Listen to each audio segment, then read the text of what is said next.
Tai va, prabėgimai iš čia matosi, kaip sukartonas užlapęs, suskilinėja. Stogo danga, trapecinis profilis, stogo nuolydis 30 laipsnių, prabėgimas ties tuo kaminu, o pratekėjimai bus dėl kamino kepurės. Jinai yra įdubusi ir netgi dabar matosi, kad čia stojo vanduo štai. Per didelį vietą, arba tirpstant sniegui, čia gaunasi dar didesnį kiekį vandens. Čia viskas ant hermetikų, vanduo stovintis randa, kur prasiskverti, todėl pro hermetikų plyšius, taip pat šį siūlėlį, taip pat ant hermetiko, pro čia ir bėga. Šitą apžiūrėjau, dabar šitą su antroju kaminu situacija tokia pat, kamino sijonas normaliai padarytas, kamino kepurė įdubusi, čia taip pat stovi vanduo ir skverbėsi pro šitos plyšius, nes čia viskas ant hermetiko, ir čia ant hermetiko, ir čia ant hermetiko. Kamino kepurę reikia padaryti, kad jin būtų išgaubta, ir kaminos kepurė turi turėti stogelį, kad apsaugoti nuo kritulių, kad nepatektų lietus į šachtas. Stogo nuolydis 30 laipsnių. Aišku, šeimininkai nesiskundžia, kad čia būtų kažkokių problemų, bet dėl įdomumų. Atsukau stogo dangą ir pakelsiu, pasižiūrėsim, ar vanduo pakyla iki varžtų ant 30 laipsnių stogo nuolydžio. Taip, ir čia matome, kad vanduo pakyla netgi iki varžtų, iki šių. Ir aplink varžtus tenai sunkėsi į pirmąjį grebėstą. Atsitinka tai todėl, nes stogo danga už laštakio briaunos neišleista. Čia turėtų būti stogo danga atsikišusi kokius 2 cm, tada lašas laisvai nukristų tiesiai į lataką. O dabar kapiliarinis efektas, vanduo patraukia iki varžto po stogo danga. Taip pat latake yra difuzinė plėvelė neprikirpta. Laikos nuo laiko jinai taip pat kapiliarinis efektas patraukia vandenį ir supūna greičiau. Tenai toliau jau matosi, kad yra skylės prapuvusios. Pakalimą taip pat reikėtų padažyti, nes jau matosi dažai nusilupę iš priekinės dalies, čia nuo ultravioleto ir drėgmės. Arba tą vietą apskardinti ir būtų visam laikui iki stogo eksploatacijos pabaigos. Prabėgimai štai čia. Matosi kampe, taip. Čia matosi prabėgimas.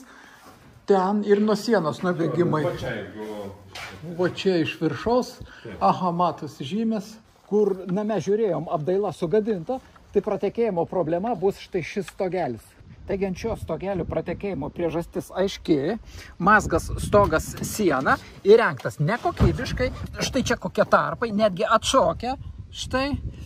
Vanduo dideliu srautu eina per sieną, kaip pučia vėjas su stipriu lietumi. Pratekėjimai yra štai prie stogo krašto, kaip bėga per sieną, nubėgimai kokie negražus. Ir taigi pratekėjimo priežastis, štai šitų nutekėjimų per sieną, yra per trumpa stogo danga. Jei jinai išlystų nors porą centimetrų, lašas nukristų ant lašinės ir nukristų į apačią. Dabar bėga per varžtų skylės, štai per šias. Kapiliarinis efektas pakyla iki varžto, per varžtų skylės ant grebėsto ir už skardos tenai per sieną bėga. Taip pat vanduo netgi papuola ant difuzinės plėvelės ir čia matosi aiškios žymės, ant kiek difuzinė plėvelė šlampa nuo krašto. Nuo krašto čia kokie 30 cm. Štai. O grebėstas matosi, kad jau pajodavęs, štai šiek tiek pakelti, matosi, kad jis pajodavęs ir drėgnas, jo tarnavimo laikas taip pat sutrumpės. Stogo danga šioje vietoje, tai ne stogo danga, tai sienų danga. Taip pat sujungimai, tose vietose neteisingi, varžtai įsukti, vanduo pakyla už krašto ir per varžtų aplink varžtus, per mikroplėšius skverbėsi ant grebėsto ir pūdo jį. O toje pusėje prie sienos čia taip pat nekokybiškai sumontuota, užtepta hermetiku, hermetikas bedžiūdamas atlupo tinka ir štai kokias skylės. Ir visų ilgių štai ir tose vietose, kaip stipriai matosi, kad čia yra plyšiai prie sienos. Lankstinys tiesiog priglaustas ir net neįleistas. Ir plyšiai kokie. Štai. Ant šio stogelio mazgas stogas siena taip pat nėra kokybiškas. Čia sulenktas 90 laipsnių kampu skardos lankstinys ir įkištas į sieną. Jis turi būti 45 laipsnių kampu. Bet toje vietoje pratekėjimo kaip ir nėra, nes čia yra pakalimas, užstoja lietų, plus iš tos pusės vėjų didelių nebūna. Automobilių stogo nuolydis yra 3 laipsniai. Stogo danga, trapecinis profilis, sujungta toje vietoje iš ilgio, perdengimas. Taip pat jinai yra prijungta prie namo. mazgas stogas sieną. Čia lankstinys 90 laipsnių įleistas į sieną ir užsandarintas hermetiku. Kol kas pratekėjimo šioje vietoje nėra. Stogo lakštų perdengimas turi 30 cm, bet čia aiškiai matosi, kad iki varžtų vanduo dakyla ir dabar net šlapia. Iki tų varžtų štai vanduo palenda, kapiliarinis efektas patraukia. Bet patraukia ne tik iki tų varžtų, patraukia net iki perdengimo pabaigos ir krenta ant difuzinės plėvelės.